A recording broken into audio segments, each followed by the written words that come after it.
Kia ora all, Vanessa from WorkFit here. Hope you're all keeping safe and keeping sane in your bubbles.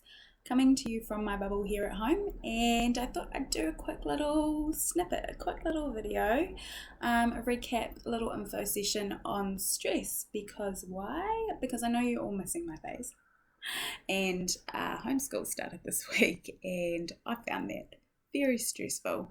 Got me thinking though about my stresses and how they've changed in the last couple of weeks, and I'm sure I'm not alone. So sit back, relax. I hope you learned something.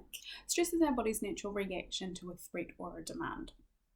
When we're stressed or stress is triggered, we go into what we call a fight or flight response, and I'm sure many of you are quite familiar with this, but for those who aren't, we'll just go over and have a little bit of a recap.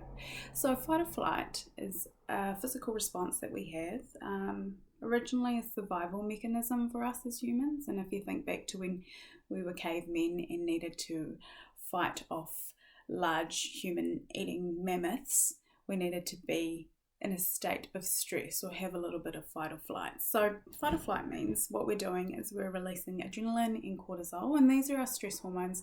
They help a couple of things in our bodies speed up. So our heart starts to beat a little bit faster, starts pumping a little bit faster, and that's to get blood to our extremities, the things around us, the things that we need to react to whatever that stress is. In turn, we start breathing a little bit faster. We need more oxygen coming in. We need oxygen to power our brain. We need oxygen to power our muscles. We're breathing faster. Blood pressure often rises, and that's because your blood flow is increasing all the time. We're probably getting a little bit hot and sweaty, and that's because things are moving around our body. Our core temperature is rising. Great things if you're fighting off a mammoth. Not so great if you're yelling at your kids. Stress is needed in life. It's often what drives us to get things done. Stress of putting food on the table is often why most of us go to work. It's a very normal reaction to have to life events.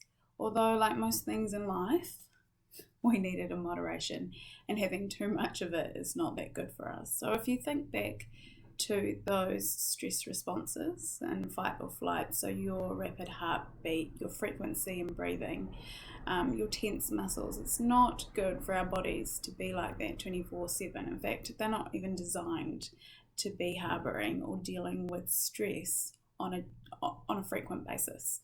Two types of stress I wanted to touch on are chronic stress and acute stress, and I think it's really important to talk about these because we often feel like stress is us reacting to things that are happening at us, and that's true, and that's often the stress that we are dealing with, but some of us don't acknowledge that chronic stress or that stress that's ticking away in the background and happening all the time. Acute stress, like I said before, is one that we're probably quite familiar with. So it's a sort of a reactionary stress. So something's happening to us or has happened to us, and it's our reaction to that. Public speaking event, you get a little bit stressed out about that. Another clear example is the All Blacks and playing a rugby game. So obviously they'll be a little bit stressed before the game, the stress during the game, but then after the game, that stress subsides. So that's acute stress. Chronic stress is a killer. It's the stress that keeps ticking away in the background, so it's just building up and eventually builds up so much and has nowhere to go.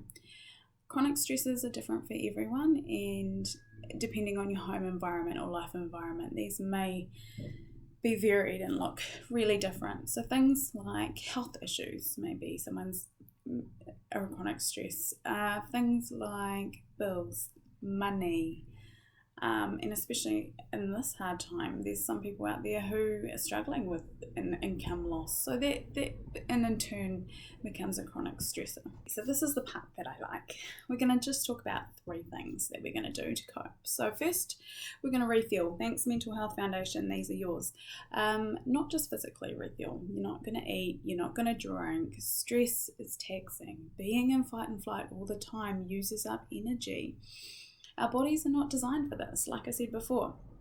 We need to try and flick out of that fight or flight response. And the opposite of fight or flight is rest or digest. And it's really important for our bodies to be flicking between these states. We can't be in fight or flight all the time, and we can't be in rest and digest all the time.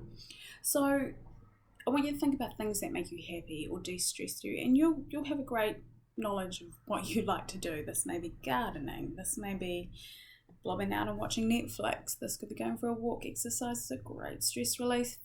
Number 2, resolve. Identify and resolve what it is that is actually stressing you out.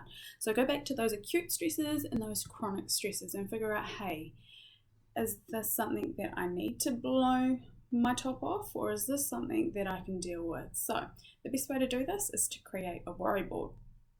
A worry board is literally what it sounds like. It's a piece of paper that you write down all your worries on and get them out of your head. Put them down. List them. So, money, food, kids fighting. Number 3, relax. Those things you identified before as being in your happy place, do them. Read a trashy mag, dance around the house, dance to Justin Bieber really loud. Do whatever makes you happy. Breathe. So, hopefully some practical solutions to help you live another day longer. Kia kaha team, stay strong. Look forward to seeing you again.